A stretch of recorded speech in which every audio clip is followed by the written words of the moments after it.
नमस्कार मित्रों, मैं कृष्णा सर आज आपके सामने अमेजिंग फैक्ट में भारतीय गणना के बारे में कुछ रोचक तथ्य बताने जा रहा हूं, जो इस प्रकार। जैसा कि आप जानते हैं कि भारतीय गणना विश्व में सबसे पुरानी और पुरातन सभ्यता की देन मानी जाती है। भारतीय गणना के बहुत सारे रोचक प्रसंग हैं, जिसको कि हम लोग चित परिचित हैं, लेकिन उनमें से कुछ रोचक प्रसंग ऐसे हैं जिसको कि हम लोग जानते हुए, सुनते हुए भी अनसुने करते जा रहे हैं, उससे दूर होते जा रहे हैं। जैसा कि आप जानते हैं कि सबसे पहला गणना यंत्र चीन का माना जाता है अबाकस, लेकिन उससे भी पहले भारतीय लोगों ने, भारतीय ऋषियों ने, भारतीय मनीषियों ने गणना के बारे में शून्य का आविष्कार करके विश्व को बहुत बड़ी देन की है। लेकिन लोग इसको मानने को नहीं तैयार थे। लेकिन ऐसा ही सोचिए कि जब तक कि आपको गिनती नहीं आएगी, तब आप कोई गणना नहीं कर सकते, गणित नहीं कर सकते। तो सबसे पहले गणना तो भारत ने किया, जो शून्य दिया। शून्य के पश्चात 1, 2, 3, 4, 5, 6, 7, 8, 9 बना। अच्छा, पहला गणना हमारे भारत से ही प्रारंभ हुआ और हमारे भारत के ही महान गणितज्ञ आर्यभट्ट ने बताया है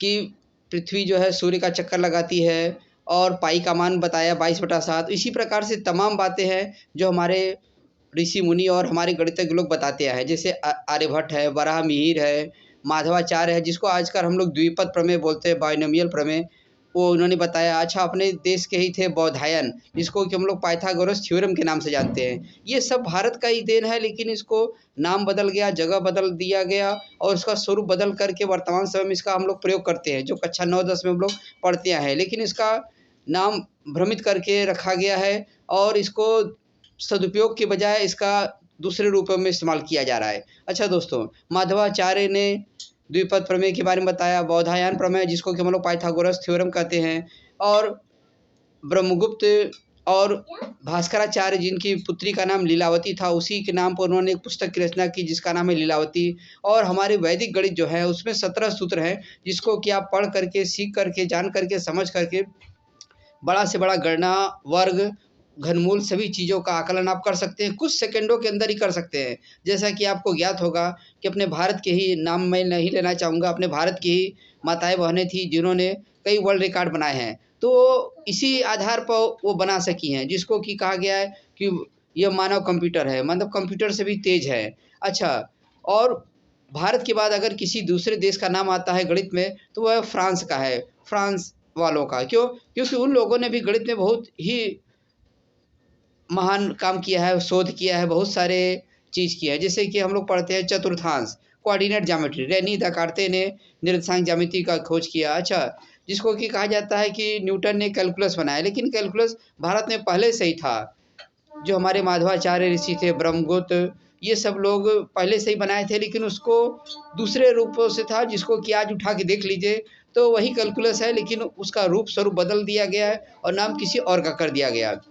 अच्छा, सबसे पहले प्राचीन मनीषी थे महर्षि कणाद, जिन्होंने गुरुत्वाकर्षण सिद्धांत दिया और एटम, जिसको आज हम लोग कहते हैं, अणु परमाणु कहते हैं, उसके बारे में ज्ञान दिया, लोगों को परिचय बताया। अच्छा, आप लोगों को महाभारत का प्रसंग याद होगा, जिसमें कि आपने टीवी सीरियल में भी देखा होगा कि बर्बरीक, भगवान श्री कृष्ण जो है बर्बरीक की परीक्षा लेने के लिए कहते हैं कि ठीक है, तुम इस वृक्ष के सभी पत्तों को गिरा दो, तो मैं देखूँ कि तुम्हारे पास कितना विद्या है, कितना तुम्हारे पास ज्ञान है। तो बर्बरीक के पास ऐसा गणना था, ऐसा आयुध या अस्त्र था, जिसने कि बर्बरीक ने उस पेड़ के सारे पत्तों को काट डाला और एक पत्ता श्री कृष्ण ने जानबूझकर अपने पैर के नीचे दबा लिया था, ताकि वही उनकी मृत्यु का कारण बने। अच्छा, तो सोचिए कि उनके पास एक ऐसा आयुध था, ऐसा गणना था कि जो वृक्ष के सारे पत्तों को काट सकते थे और गिन सकते थे। तो ऐसे-ऐसे हमारे देश में बहुत सारे रोचक प्रसंग हैं, जिसको हमें जानने, सुनने, समझने और उसको पहचानने की ज़रूरत है।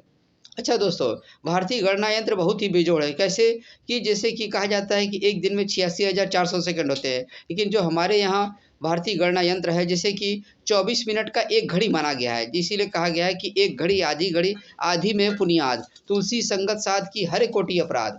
मतलब कि कहा गया है कि अगर आप साधु की संगति करते हैं, तो आपके तमाम अपराध सफल हो जाते हैं। सफल हो जाते हैं मतलब कि माफ़ हो जाते हैं, आपका जीवन सफल जाता है। अच्छा, हमारे यहाँ जो सबसे छोटा समय का मापन है, गणना है, उसको कहा गया है काष्ठा, जो 1 सेकंड का 34,000वाँ भाग होता है मित्रों। अब सोचिए कि हमारे यहाँ 1 सेकंड के 34,000वें भाग की भी गणना कर सकते हैं। अच्छा, हमारे यहाँ जो भारतीय परंपरा में जो महीनों का नाम है, उसके पीछे भी वैज्ञानिक रहस्य है, उसका भी एक मार्मिक और तार्किक कारण है। हमारे यहाँ कुछ भी मतलब कि ऐसे ही नहीं है। जैसे कि अब हमारे यहाँ जो भारतीय महीना है, तो 12 महीनों के नाम है, उसमें ऋतुओं का भी नाम शामिल है। अच्छा, जो हमारे भारतीय महीनों का नाम है, वो हमारे नक्षत्रों पर आधारित है, जिससे चित्रा से चैत्र बना, विशाखा से बैसाख। इसी प्रकार हमारे यहाँ 27 नक्षत्र और एक नक्षत्र के 4 चरण होते हैं। तो 27 का अगर 4 में हम गुणा करते हैं तो 108 हो गया। जो हमारे मन के मतलब कि जो हमारी माला होती है उसमें भी 108 दाने होते हैं। अच्छा, आपने ध्यान दिया होगा कि हमारे शरीर में 33 कशेरुकाएँ होते हैं।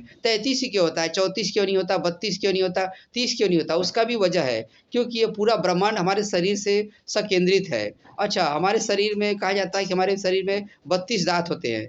और 32 दाँत होते हैं और 32 दाँतों के बीच में एक हमारी जीभ भी रहती है।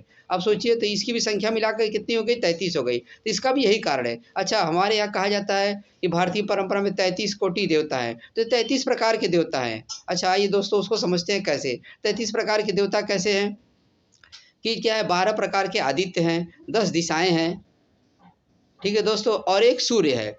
तो ये कुल मिलाकर के कितने हो गए? 33 हो गए। इसी प्रकार से हमारे यहाँ भारतीय गणना, भारतीय मौसम, माने हर चीज़ का वैज्ञानिक कारण है, वैज्ञानिक पहलू है। बिना वैज्ञानिक गणना के, वैज्ञानिक रहस्य के, वैज्ञानिक पहलू के कुछ भी यहाँ पे नहीं बना है और ना चला आ रहा है। तो इसको हमें क्या है, वर्तमान समय में इसको जानने, समझने, पहचानने और उसको सीखने की ज़रूरत है। अब कोई भी व्यक्ति आज के समय में बाज़ार में वैदिक गणित की पुस्तक उपलब्ध है, जिसको कि आप अध्ययन करके 17 सूत्र है, उसको आप अध्ययन करके, पढ़ करके, समझ करके, जान करके आप गणित के विशेषज्ञ बन सकते हैं। और हमें ये चाहिए कि हम अपने आस-पास के पड़ोस में या अपने घर के बालकों को, अपने घर के बच्चों को वो सिखाएँ, बताएँ, ताकि वो उनको आगे भविष्य के लिए हर तरह से अच्छा हो। अब हम लोग क्या है, सिर्फ़ किताबी कीड़ा बन के रह गए कि ट्रिग्नोमेट्री का फ़ॉर्मूला याद कर लेते हैं, लघुगणक निकालना सीख लेते हैं। लेकिन उससे बस हम लोग का ध्यान ये है कि हाँ, अच्छा जॉब चाहिए तो अच्छा संख्या पद्धति सीख लें, ऐसा कर लें, लेकिन ऐसा करने से क्या हमारा भला होगा? तो ऐसा तभी हमारा जीवन सार्थक हो सकता है, जब हम अपने भारतीय परंपरा, भारतीय ज्ञान और भारतीय गणित और भारतीय काल गणना को सीखें, समझें और उसको आत्मसात करें। ठीक है दोस्तों।